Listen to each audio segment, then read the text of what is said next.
Pineal Stories is intended for information and educational purposes only. The content shared on this podcast should not be taken as medical advice. We aim to raise awareness and foster thoughtful discussion around symptomatic pineal cysts. We are not providing medical guidance or diagnosis. Always consult a qualified healthcare professional regarding any medical concerns or decisions. Every individual situation is unique, and only your doctor can help you determine the best course of action for your health. Hey everybody, thanks so much for coming back. Today we're here with Dina, and we're just going to get started. Dina, tell us a little bit about yourself. I'm 47. I live in California. I'm a mother to a son, and I'm married. My husband. I work in education. Yeah. Tell us about when you first realized that there was something going on. Things just weren't quite right. So I started having symptoms in like mid 2019. And my very first symptom was I had muscle twitching, particularly in my face, like between my eyes. And then it moved to whole body towards the end of 2019. I also had some heart palpitations. So I saw some medical practitioners and I had to wear like a Zeo patch to monitor the heart palpitations. The muscle twitching continues still.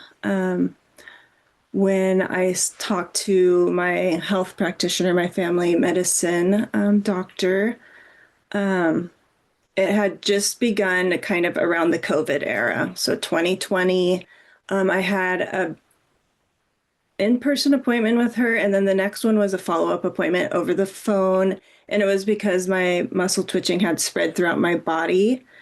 And I had just switched from Kaiser insurance to another insurance where I could see outside of Kaiser practitioners. Yeah, so that's how it started. I was, of course, as you know, dismissed. She recommended anti-anxiety medication because it was pushed off maybe as anxiety. So that went through 2020. Of course, we couldn't go to the doctors. And so over the course of 5 years, my symptoms just worsened. I wrote down, you sent some questions, so I wrote down the list of my symptoms. So bear with me as I read through them. Absolutely. Take your time. And I'm going to try not to be emotional. So yeah, I had heart palpitations.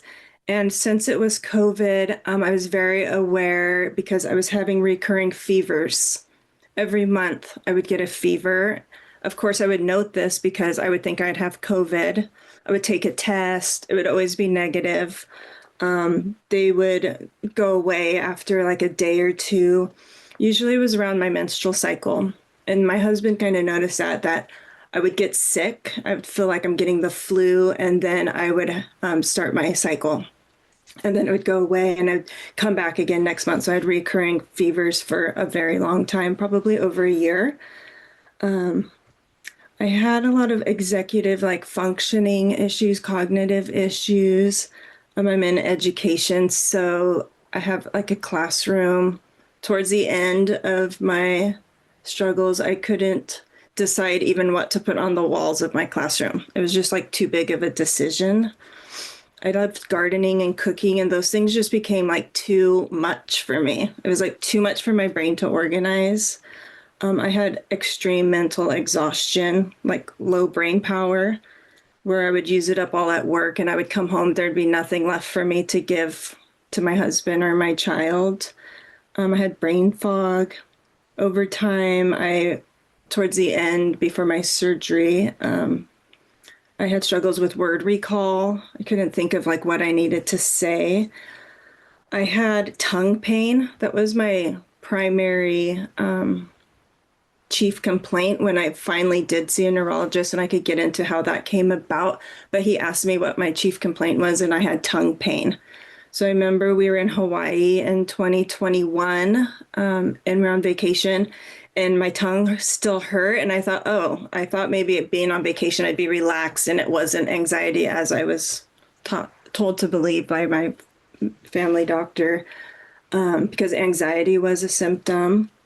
So I had tongue pain towards the end. I had slurred speech and stuttering, constant headache, like a pressure headache, on top of migraines monthly. So I'd get about 6 to 7 migraines a month. I had vision problems, to where like there'd be some limited focus and I'd see a lot of halos like around lights.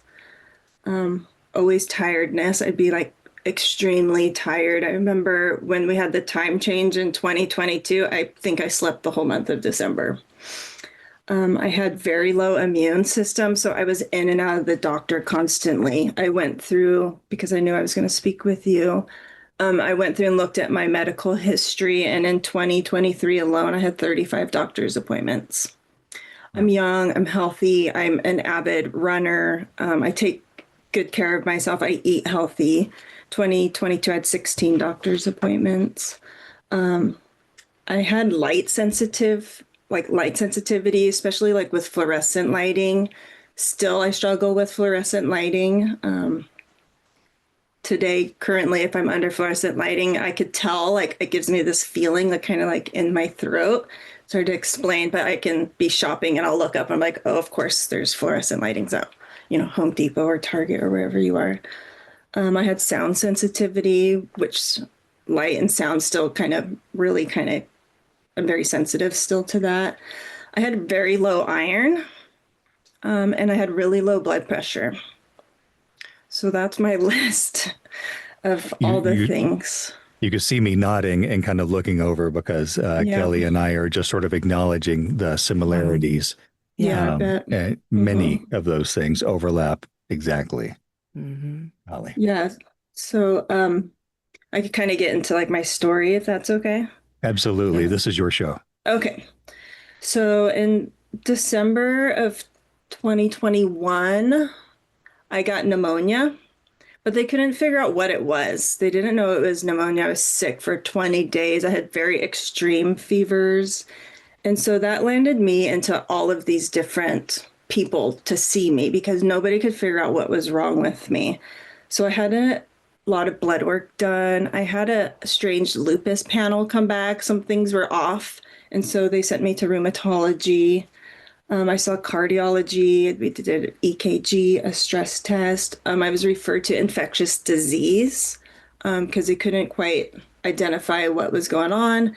She ended up with doing a CT scan of my chest, and they found pneumonia, it was like an abnormal type of pneumonia. It was cleared up with, some antibiotics. As time went on, I was still having lots of health stuff. In December, again, of 2022, I had an episode of slurred speech. I was actually teaching a reading group, and one of the students like made fun of me because I couldn't make my SH sound. And I thought, that was weird. And the more I kind of paid attention to it, the more I noticed that I was slurring my speech. And so I was already kind of working with all these medical practitioners because of the pneumonia and all those other things that had come up in the blood work with rheumatology. So I had reached out to my family medicine doctor, and they wanted me to go right into urgent care for an emergency CT scan because they thought I was maybe having a stroke or something. And so that came back clear, the CT scan did, but they referred me to neurology. So that is how I began working with a neurologist. So in January, he ordered an MRI. He was looking for absolute scary diseases. So they were looking for like Parkinson's or MS or ALS, which is a life-threatening diagnosis. Usually, if you're diagnosed within 5 years is your life expectancy. It was very scary. And so he ordered an MRI, and I read my radiology report. And thank God I did that because I I saw in the radiology report that the radiologist noted small pineal gland cyst, and that was all it said. And so when I went to see my neurologist, he was looking for other things. I'd like to give him some grace or something. I don't know why. But he was looking for something else. And he was like, "Oh, you have a beautiful brain. It looks perfect. Everything's great." And he was wrapping it up. And I asked him, I said, "Well, what about the pineal gland cyst?" And he was kind of like, "What? Huh?" And he kind of scrolled through the images and he immediately said, "Those don't cause any symptoms at all. That's not what's happening to you." And that was it. And he sent me on my way. And I left thinking, okay, that's not what's making me feel terrible all the time. He wanted to do an EMG, which is an electromagnetic testing, because I had muscle twitching. And he was looking for like Lou Gehrig's disease, which is the ALS. And that would be like one of the tests that would lead you into that diagnosis. And so since he didn't see anything in my brain that was alarming for him, he said I probably didn't need that test. And so I didn't have it. And so over the course of time, I think all of 2023, I had probably emailed him about 3 or 4 times because I was continually sick and not feeling well. And it was always dismissed that it wasn't my pineal gland cyst. But I really had to advocate for myself. That's, in hindsight, my journey. But I asked him to do the EMG testing. So I went in there, he did the testing. He noted that I had benign muscle fasciculations, is what he diagnosed me with. He diagnosed me after seeing me with the MRI and stuff because I had crashed on my bike in March and I had gotten a black eye. And he thought that my problem since, because I saw him that December, he diagnosed me with post-concussion syndrome. And he wrote in his report that he was diagnosing me with post-concussion syndrome because he could not render another diagnosis. That's what his statement was. Wow. Uh-huh. And so I was having, after that, low iron. And so I was referred to hematology and oncology. And they did a bone marrow biopsy because they were looking for leukemia or Hodgkin's lymphoma. That all came back normal. The stress test, EKG were normal. I had an iron infusion. I also saw my OB/GYN because my fevers were around my menstrual cycle.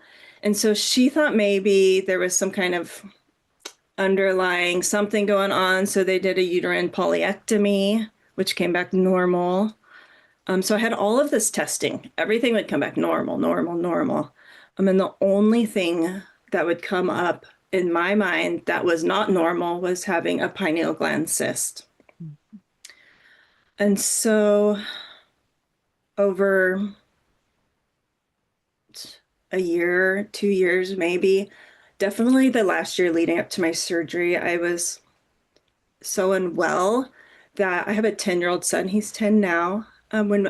He came to my school site with me. So I would get off work and I would just have to lay down for the rest of the day because I just didn't have any gusto after work. It just like took all my brain power, all my energy.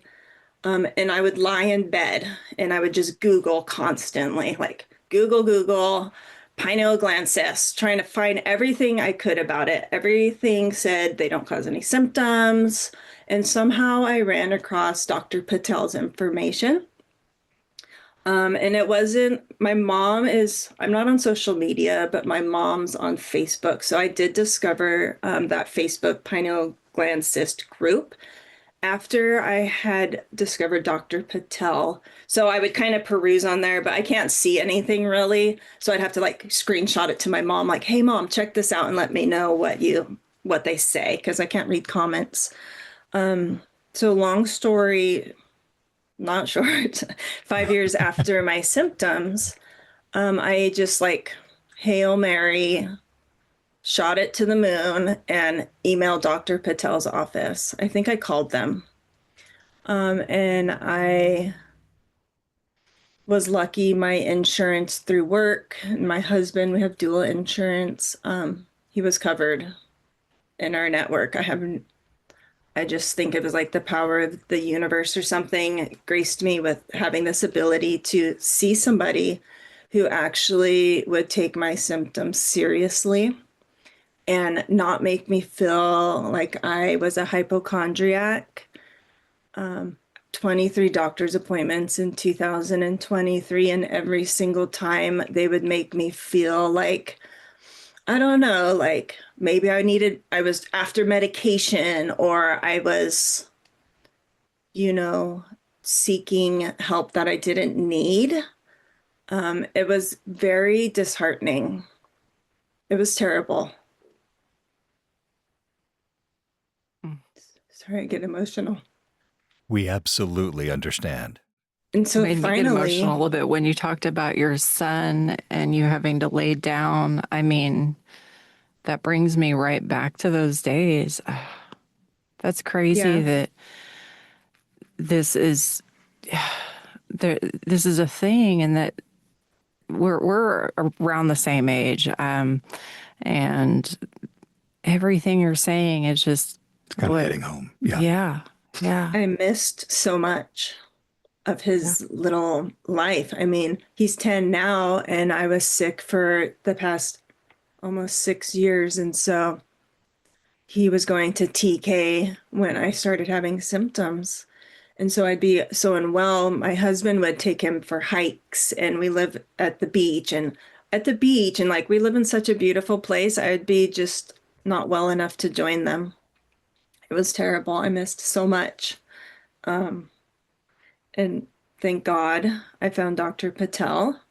And so when I called the office, they said he was booked out for a while, but that I could see his physician's assistant, Jared Nix. Jared. Yeah. Jared, We all Yeah. we all love Jared. So I originally said, no, I want to see Patel. And my appointment was in April. And I think I had called in like September, August. And then I was just so unwell and I felt so terrible. I mean, I hate to even say it, like I thought about like ending my own life because I just didn't know that there would be any hope for me. And I'm not that type of person where I'm like depressive or anything like that. It was that scary. I felt like that desperate. I don't think I've ever really shared that with anybody other than my husband. I But I was understand just that. Hmm. completely like, this was like my one shot.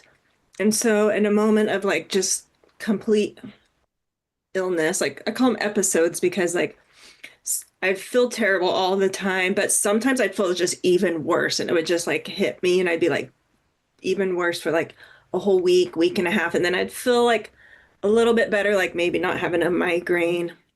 So, in a moment of having like a very strong episode, I called and they gave me an appointment to see Jared in December. So my husband and I flew out there, and I was terrified that he would not believe me. And I remember they were moving from their office, and they had some weird office space that was like a pediatrics office, and they put us in this little tiny room with these blaring fluorescent lighting. And I just wanted to get out of there so bad because the lights were just hard for me to even deal with. I wanted to put my husband's hat on and wear sunglasses, but then I didn't want Jared to think I was being dramatic. Like I was worried he would be like, "What is this girl doing?" It's like, I just was dismissed. I didn't have any faith that anyone would believe me. I have a book that I kept a log in, which I used for today to kind of like remember all of my symptoms that I basically pleaded my case to him, like, this is what's happening to me. So he listened very, eloquently and openly and verified that he thought I'd be a good candidate, that he would give my information to Dr. Patel and that Dr. Patel would call me. And so we left. And I remember we were walking the beach in Folly Beach, and I was just so distraught. I didn't know what to do. Like, what do I do? What if they say yes to this surgery? Do I have brain surgery? That seems so crazy. Like, for that to be my life, it just seems so unreal. It almost didn't even seem like it was fathomable, like that I would need brain surgery. And so my husband he was just like, babe, you just have to do it, because if you don't do it, you're always going to regret, like, what if I didn't do it? And so we waited for Dr. Patel to call us for like the longest wait of my life. It was like 4 weeks or so. So he called the week after Christmas, and he offered me surgery after he very thoroughly reviewed all my medical records. I mean, he asked me questions from like years prior. So he really kind of did a deep dive and looked at my medical records. It wasn't just like some random doctor just be like, hey, let's, give this woman brain surgery. Like, he was very thorough. Jared was on the phone call also, and he offered me surgery, and he told me that it's up to me if I'm going to have surgery or not, because if I can continue living how I'm living now, then, it is brain surgery. It's like there's risks involved, there's recovery time, there's lots of things I need to consider. So if I can continue my life how I am feeling now, or if it's, I basically, it came down to like me making the decision. And my brain was so foggy anyways. And I was just like, decisions were so hard. I mean, I couldn't even like make a recipe. And then to decide to have brain surgery. And I just went for it, because my internal knowing, that's what I really want to come through on this discussion with you guys, is that I knew something was wrong. My advocacy for myself saved my life. It was because I had this internal knowing. I had this feeling. It was so strong. I knew this is what I needed to do. I knew it was from my pineal gland cyst. Out of everybody who told me it wasn't, I just knew it was. Like, I can't even explain it. I know we have like this internal compass or intuition. I really want people listening to this podcast to really listen to themselves. I didn't share my journey with anybody. Like I had stated earlier, the only people that even knew I was going to see Jared and Patel was my husband and my mom and my sister. And I didn't tell anybody else. I just didn't want to hear any negative hearsay. I didn't want anybody to deter me from listening to myself. I didn't want any condolences or people like consoling me. So having the negativity is hard for me. And so, yeah, I didn't tell anybody until my sister and we launched a GoFundMe. So my surgery was booked for February. So I had surgery with Dr. Patel on February 12th, 2024. And so my sister launched a GoFundMe because we were asking for some travel costs, and the hotel, we stayed there in Charleston for 2 weeks, 2 nights in the hospital, and then about 12 days at an Airbnb. Yeah, I didn't tell any coworkers, even while I was going on medical leave. And I told my close family and friends. I'm from one of 5 kids. And so I told my other siblings and like my sister-in-law, my husband's family, because the GoFundMe was going to be launched. And I didn't want them to find out like on social media, like, hey, Dina's having brain surgery. What? So out of, I wanted to be gracious and respectful for them to know what was coming. And so we launched the GoFundMe. We asked for $10,000 and we raised $12,000 in 2 days and just closed it because I didn't need anything else.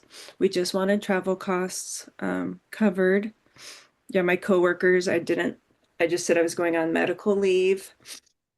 I definitely didn't want anyone consoling me down the hallways of a school. Yeah. And so the moment I woke from surgery, I felt better. Instantly, I realized my tongue did not hurt anymore. Before leading up to the surgery, I was writing notes to my husband after work because I had to talk so much at work. My mouth hurt so bad. And I don't know if that's a common symptom. I don't know, Kelly, if you had tongue pain, but my tongue hurts so bad. So I didn't have tongue pain, but that's interesting that you mentioned that. I had this issue where it felt like the muscles in my mouth were so tight, Yeah. it became hard to swallow food, Yes. like almost choking myself Yeah. sometimes. I Yeah. understand that when I'm under fluorescent lighting, that's kind of the feeling I get is I get this tightness in my throat, almost like I'm welling up to start crying and you want to hold it in, you know, that feeling, it's like Mm-hmm. really tight. That's all but like look up at a store. I'm like, oh, you know, I'm under fluorescent lighting because I still will get that feeling in my throat. Instantly, yeah, my tongue felt better. I had like clarity. I mean, even after brain surgery, I felt so good. It was like, I felt so good. The first 2 days was unbelievable. I was like, this is awesome. And then boom, it hit me, you know, like I had some vision, part of the surgery, you know, some of the side effects. As you probably know, you can have some vision disturbances, which I did in my right eye. I saw a lot of, they're called scotomas. They're kind of like these mechanical shapes. So those became very prevalent about the second day. So I was released from the hospital on Valentine's Day. So the 12th, when I had surgery, is my niece's birthday. So I had to ask her, do you mind if I have brain surgery on your birthday? I don't want to steal her thunder. And then I was released on Valentine's Day, which is my grandfather's birthday.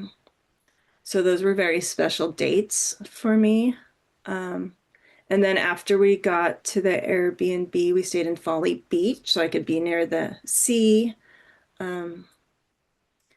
just for my own health and mental health reasons. I am outside and love nature. And I was just down for the count. Jared said about the seventh day would be the hardest, and he was definitely right. We had to go see their office, do a post-op visit in North Charleston, and that drive was just, I couldn't wait to go back to bed. And then probably like the seventh, eighth, ninth, maybe even the 10th day, I was probably my hardest days. But on the 11th or 12th day, I just kind of came out of my room and I had coffee on the porch. And some of the things that changed in me were profound after my surgery. Like the sound of sitting outside was so intense, like hearing all the birds and the waves of the ocean were just tenfold loud, louder than I have ever experienced before. I still am very sound sensitive to where I could hear like nuances that probably everyone else around me doesn't. The one thing that I tell my mom and my husband, I said, I don't know what happened in that surgery room, but something changed in my brain. I also went from a sick brain to a well brain. And so this overwhelming feeling of gratitude was just so profound. To this day, I still like, I'll be smiling for no reason at all and like laugh when I never felt like I laughed before. I mean, those whole 5 years, I was so unwell. I think I always had a scowl on my face because I just felt so awful. Yeah, my cognitive functioning's restored. Like cooking is something I love, and it's back. Gardening, I'm an artist, so I love to make art. Like that just came back so full force. I wrote down a list kind of like post-surgery things that I'm thankful for. And also for Dr. Patel, he has a brain bank there. So you could donate your pineal gland cyst. So the whole gland was removed from my brain and it was donated to his brain bank. So I teased my husband because I was worried that I wouldn't be able to sleep ever again because they know that your pineal gland makes melatonin. I mean, my circadian rhythm is spot on. I am up at 5 o'clock every day, whether I like it or not, and I'm sleeping at like 9:30. I tease my husband, it's because my pineal gland's in a window and I must still be on Charleston time because I'm just like 5 o'clock in the morning, I am up. I was up this morning preparing for this conversation with you guys, and I journaled a lot. One thing that was profoundly different in me from post-surgery was the gift of equanimity, like being able to be calm and cool and have emotional control when perhaps maybe I'm interacting with somebody who doesn't, but to be able to feel calm and cool and collected was such a change because my brain was so sick before. Like even just any interaction with my husband was just, I almost couldn't even handle it. Mm-hmm. Like, you're married, things happen and, things come up or whatever it is. Like I just couldn't even dish out the emotional support that my family needed for me. Now I have this like profound gift of equanimity. I'm so thankful for that. I have this unquenchable thirst for knowledge. Like I'm just constantly reading and seeking. I've never been into Buddhism, but it struck me in learning about that because they talk about an awakening. And I feel like that's what happened to me. Like I have this awakening suddenly. I'm so thankful for life. Have such gratitude when people are mad because they can't find their matching socks in the morning and they're like, oh, I'm driving on. I'm just like, nothing phases me. Doesn't bother me. It's like there's bigger stuff out there to worry about when you are unwell. Somebody told me the other day, you have 99 problems until you get sick, and then you have one problem. And it's so true. Like we take for granted so much in this life. So yeah, this unquenchable thirst for knowledge. I probably read like 3 to 4 books a month, listening to podcasts constantly or Audible books. I've listened to things from mental health practices to learning about seaweed. I mean, I just can't get enough of whatever. I'll just take it. My physical health has been restored. It took about a year for recovery. I'd say until I felt really like able to I like to run, so be able to kind of like be back into my regimen of feeling like I can run more than 1 mile. I have not been sick at all. Not once. Sorry, I have been sick once. July of 2024, I got COVID, but I have not been sick since. Not since my surgery at all. And that is, I mean, I can't even like wrap my head around that because I was sick all the time. I was at the doctor's in 2023 35 times. That sounds like I am a hypochondriac. I have like this social clarity and understanding kind of like motives of people I'm interacting with. I had this very traumatizing for me, I guess. My son had a friend and they had like some fight. And so I wanted to talk with the mom about it to see like how we can move forward. And the mom just came at me super strong and hot and was very dysregulated in her emotions. And she probably had like a grown-up temper tantrum for about an hour. And I was so cool and calm and collected. I was able to like be articulate and kind. My heart's beating now thinking about it. But just able to have that ability to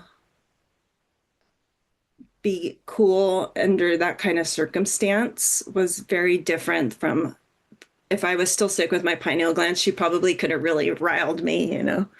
But I have like the social clarity and understanding of like motives of like people I'm interacting with, people at the grocery store, you know, naysayers whenever they say something negative. We all have those people in our life. Like it's very clear to me what is going on, and I really don't care. Like I have like no judgment, but I'm like, oh, that's what they're doing.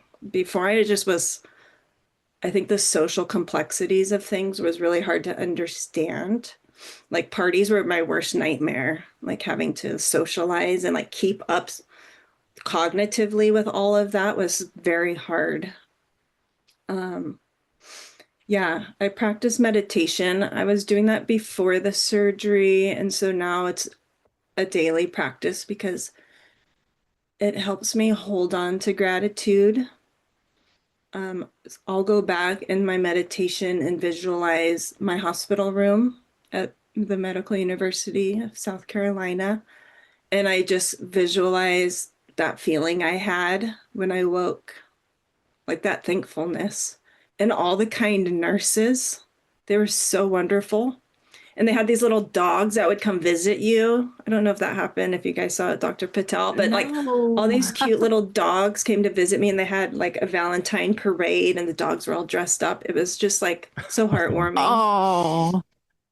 Oh, I no, I had, didn't get to see the dogs. yeah. My surgery was in October though, so maybe that was like a seasonal thing. But one thing I did notice, and my husband noticed this too, all the nurses and like just anybody taking care of me, they were so good looking. Like they could have been on an episode of Grey's Anatomy. Like they were just beautiful looking people.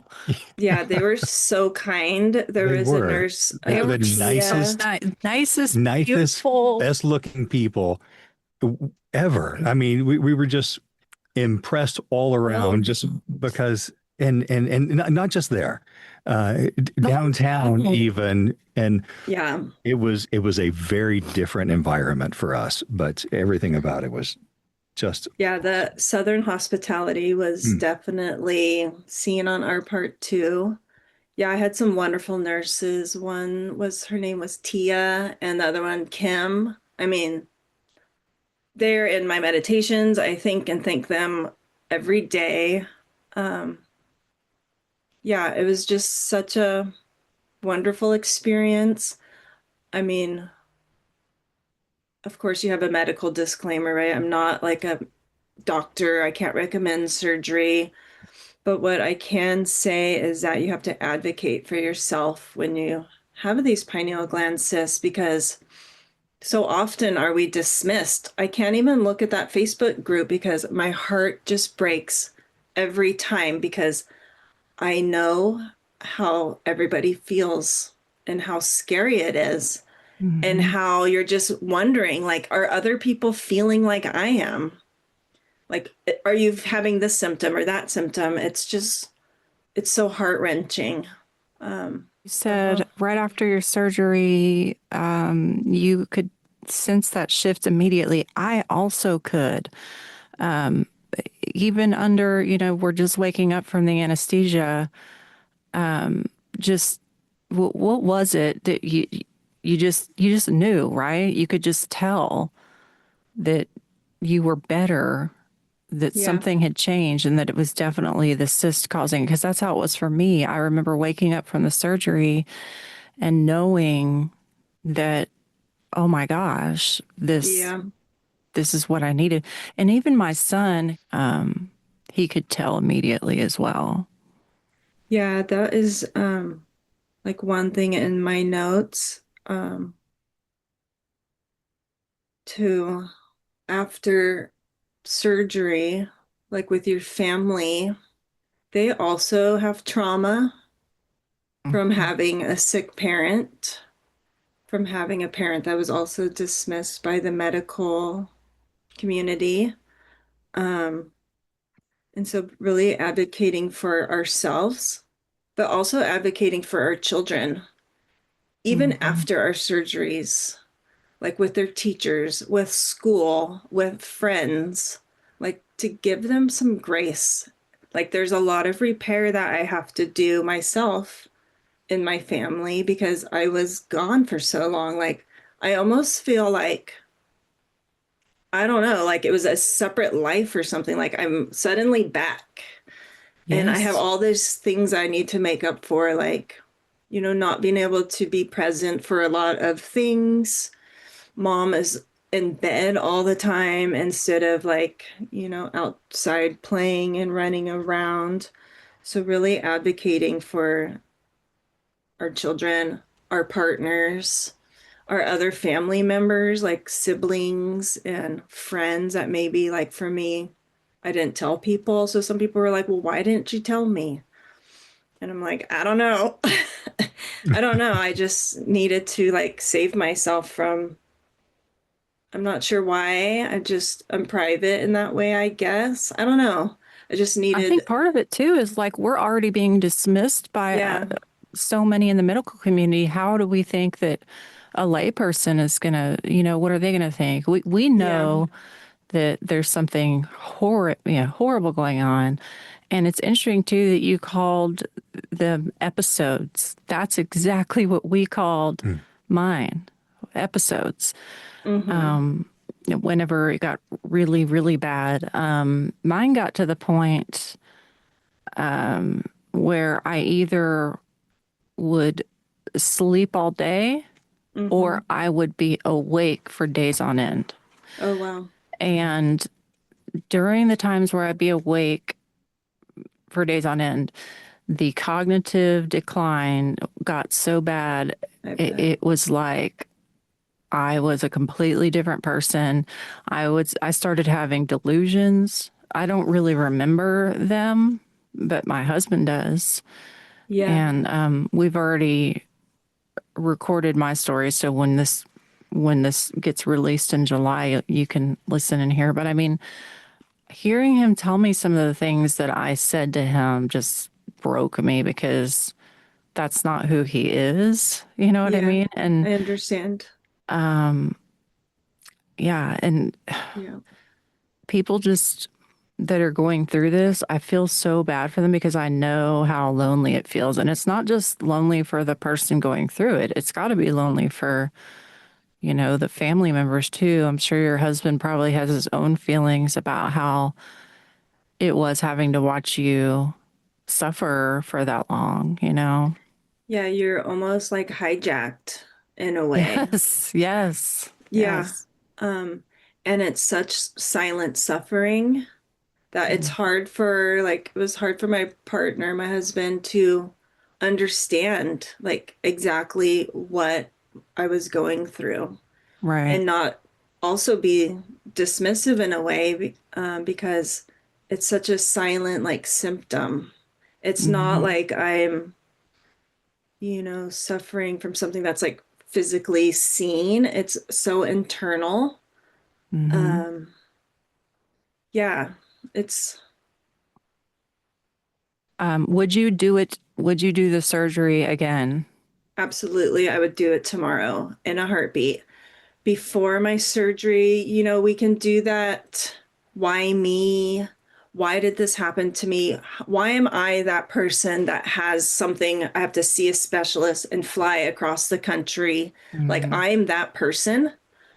Why right. did this happen to me? I know exactly why it happened to me because the feelings of gratitude and the profound change that happened to me was such a blessing. Like, this whole process has been such a blessing. Like, to be unwell and then well. I mean, a lot of people don't get that grace, Hmm. especially people I know that you are also battling some cancer. So, my dad just passed of cancer in November. And so to be able to have this second take, I mean, I would do it right now, put me on a plane. Me too. Yeah. Yep. The surgery, like, post surgery was hard. It wasn't easy. It took a very long time. It took a lot of still lying in bed, eating lots of ice cream, of course, nourishing myself. But yeah, Like, I think just like through this surgery and like post surgery, just allowing myself to take the time to heal, to not rush back to work. I took a full 3 months off. I mean, financially, that is tough. I know people aren't even blessed in my position to be able to have the surgery covered. We paid $0 out of pocket because everything was covered through our insurance. I know people don't have that luxury. My heart breaks for those people who can't help themselves in that way. Um, yeah, allowing myself time to heal, allowing others in my life time to heal, like my husband and my child. It's still a work in progress. I work with a therapist currently. Hey, babe, you want to come say hi? Here's my son. Just got home. Come on in here.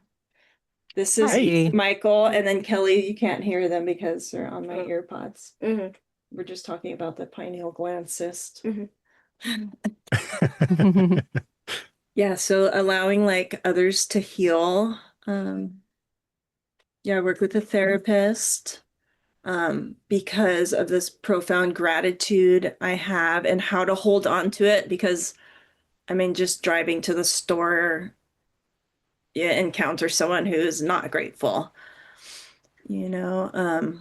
So really taking the time to let yourself heal, those around you heal, seeking out some kind of support. It's so hard because we don't have like I wanted to start a pineal gland cyst support group, or I didn't have anyone to turn to. I went to like some traumatic brain injury support groups, which were helpful. Yeah, I work with a therapist. I've been doing some like volunteer work just to give back in some way. I've sent Dr. Patel, May, as you probably know, is Brain Tumor Awareness Month. So last May, I made 25 brain boxes. I made these little cute boxes and I put all sorts of stuff in there for his patients with pineal gland cysts. So stickers and magnets and some like earplugs, chapstick, stuff like that. It was all anonymous, but now I just blew my cover. So those were all That's to so give thoughtful, though. to I his love that. patients. I just needed to give back. I was so thankful. I just wanted to like pay it forward. I'm so thankful for Dr. Patel and his knowingness that these wreak havoc on our lives. I mean, It is there's, a lonely thing too. And it's interesting how we both found him online after going to multiple doctors and multiple specialists. And the anxiety thing, there was one night, this is before I had had an MRI, so I still didn't know that there was anything going on in my brain. But I was having heart palpitations to the point where I was like, oh, I might be having a heart attack or something. And we went to an urgent care and they didn't do any tests. They took one look at me and told me I was too young to have anything seriously wrong with me. And this is just anxiety. And Let me go ahead and give the actual quote. okay, my husband was there. Yeah. The actual quote was, "Honey, you're too young and hot to have any real problems." Yeah. To have any real problems. That was from the nurse. That It was, was my and doctor. the doctors here. yeah. My And so doctor. I did suffer for a little while after that because I felt so defeated. Yeah. I knew there was something wrong. My husband knew there was something wrong. It was super obvious. And finally, I had a doctor that decided to do a brain MRI, not because she thought there was a cyst or a tumor. She thought maybe I had MS because I was starting to have the physical, the muscle twitching and it got full body, muscle twitching and stuff. And that's why I got sent for the MRI. And I remember when it came back, she had been a doctor for 30 years and had never seen one before. So, and in fact, at the time, because mine had kind of weird looking edges, the technician put a bunch of different things that it could be. They didn't know for sure. They just knew that it was on the pineal area. And they sent me to a brain and spine specialist who also had never seen it. He even spent a weekend. He said he took home a bunch of patient files and he spent a weekend going through their charts and their MRIs to see if he could help me, to see if he could find someone that he had treated. And he couldn't find anybody. So he called me the next day and asked what cancer center I wanted to go to. So, but yeah, it seems like it's such a long process for those of us with this to finally find out what it is. I made an appointment last year and I went back to my neurologist after my surgery. And he came into the room and he's like, "What are you doing here?" He thought I was going to be like muscular, like kind of atrophied a little bit. And I was like, "Well, I'm here and I wanted to talk to you about my pineal gland cyst." And he was very arrogant. And he was like, "Let me tell you everything I know about pineal gland cyst." I'm like, "Oh, yes, please tell me." And so I just let him talk. And he probably talked for a good 10 minutes about all he knows about pineal gland cysts and that they cause only like one known symptom. That's the Paranod syndrome. It's like this upward looking gaze, and somehow you get some kind of physical symptoms. And he just talked and talked about everything he knows. And then he's all, I'll show you on your MRI. So he wanted to pull up my imaging. And I was like, "Oh, good." And he's like, "Patel, who is this doctor?" And because Dr. Patel had ordered my 3-month post-op MRI, which I did at home in my own community. I didn't have to fly back for my post-op. And then it was discussed with me it was a telephone appointment, which was wonderful. Everything looked great, of course, but my neurologist was breezing through it, and I had to stop him. And I said, "Well, if you're looking at that MRI, you're not going to find my pineal gland cyst or my pineal gland, because I had surgery. I had a pineal gland resectioning in February." And he was so dumbfounded. He almost didn't know what to do. I don't think he didn't know where I was going with it. Again, with this equanimity I have, I was cool and calm, articulate, kind. I have no animosity towards the medical community in a way, because they just don't know. And Right. I think it's through like your guys' podcast that with awareness and advocacy that we can make positive change. And I am now in control of my own narrative, not another doctor, not some hearsay, neurologist. I advocated for myself. I saved my own life. It was because of me, because I trusted myself and I knew myself well enough to know that something was amiss. And so I was going to say his name, but I'm not going to mention the name of my neurologist. I was told him everything I knew about pineal gland cysts and how I know that it was the cause of my symptoms. And I asked him, if anybody else comes into your office with a pineal gland cyst, I want you to listen to them. I want you to know that they do cause symptoms and not to dismiss them like you dismissed me. And he was like, "Well, your doctor should, publish some research papers." Oh, and I said, "Oh, he has. I will send them to you." I haven't yet, but I have them printed. I'm just like, sometimes like the anger that could fuel inside of me just isn't worth it for me. Like, I just want to be leading my happy, gratitude-filled life. I do want to educate people. I think it's hugely important. I think my presence in his office will make him think about it again. And guaranteed, he probably already Googled Dr. Patel and found some information. Guaranteed. We are near Stanford. Stanford is right up the road. They don't even offer this surgery for pineal gland cysts.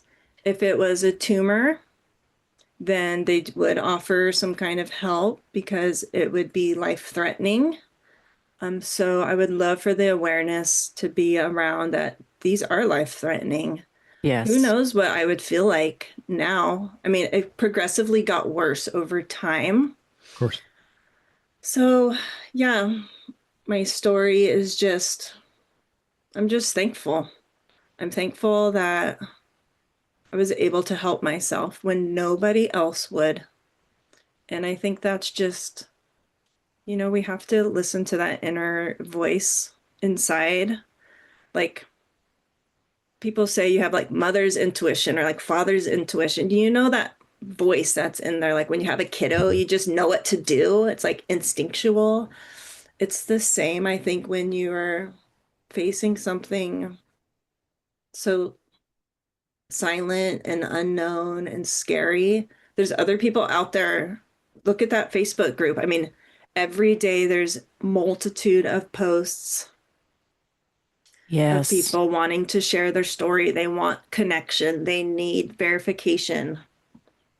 It's important. So I thank you guys for And there's, sorry, allowing go me ahead. to like share and doing this and raising, awareness around this. It's so important.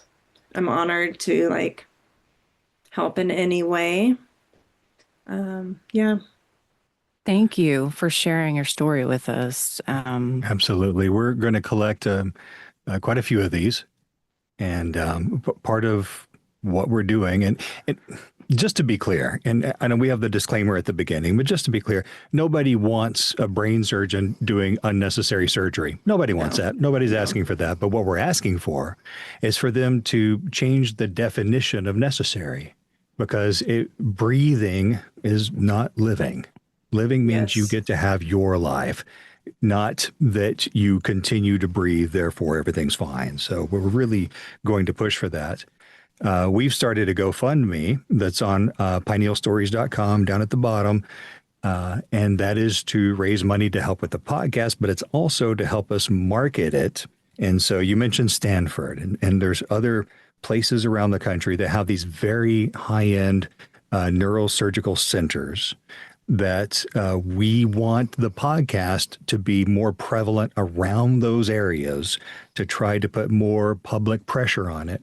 And actually, California is where we're starting the media stuff. I have a friend who works for the ABC station out there that has put me in touch with a reporter to kind of help this along, and we'll be doing that across the country. And so we're trying very hard to structure this thing so that there's a media push and there's a public push, and there is a group of us tying these things together. And then we'll present Dr. Patel's work along with excerpts from these podcasts to tumor boards and surgeons.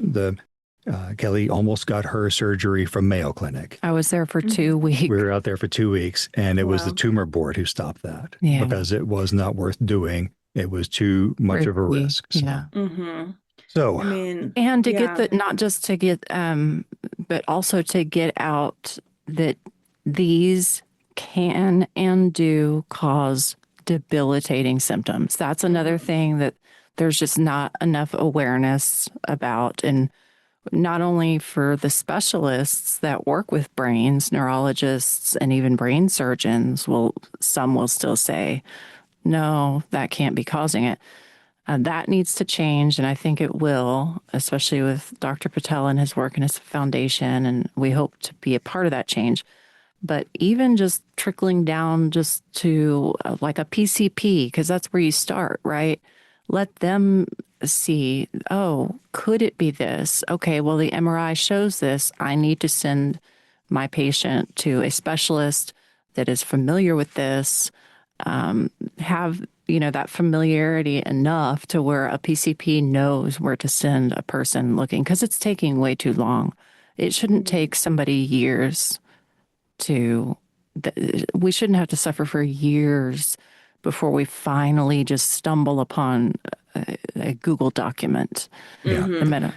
And if you look at the numbers of the number of people who have pineal cysts, which is huge, and then the number of those that are symptomatic, and you break down the percentages there's somewhere around 8 million people suffering from this right now. Yeah. And those 4 doctors on the planet doing the surgery, those numbers aren't great. So I know. That's another thing is, I mean, I only thought there was 2 and now there's 4. That's like great news, but that's terrible news because it's such a prevalent thing that it doesn't get the light that it needs. Exactly. Yeah. In fact, 2 of them aren't even in well, there's 2 in Germany, 1 in Australia, and 1 in the United States. Dr. Patel and his team, and Dr. Patel, you know, when he did his thorough exam with me, he mentioned that he has found so far, and now he's done hundreds of these, that there is no correlation between the size of the pineal cyst either. It doesn't matter how big or small it is. That's what chemicals is producing. Yeah. And so his foundation that's studying these is hopefully going to figure out exactly what these chemicals are doing. But that's the other thing that surgeons need to be aware of. They see something tiny and they think, oh, that can't cause it. Well, Patel is showing it doesn't matter what the size is. So more awareness that these can and do cause debilitating symptoms, and that for most symptomatic people, surgery is the cure.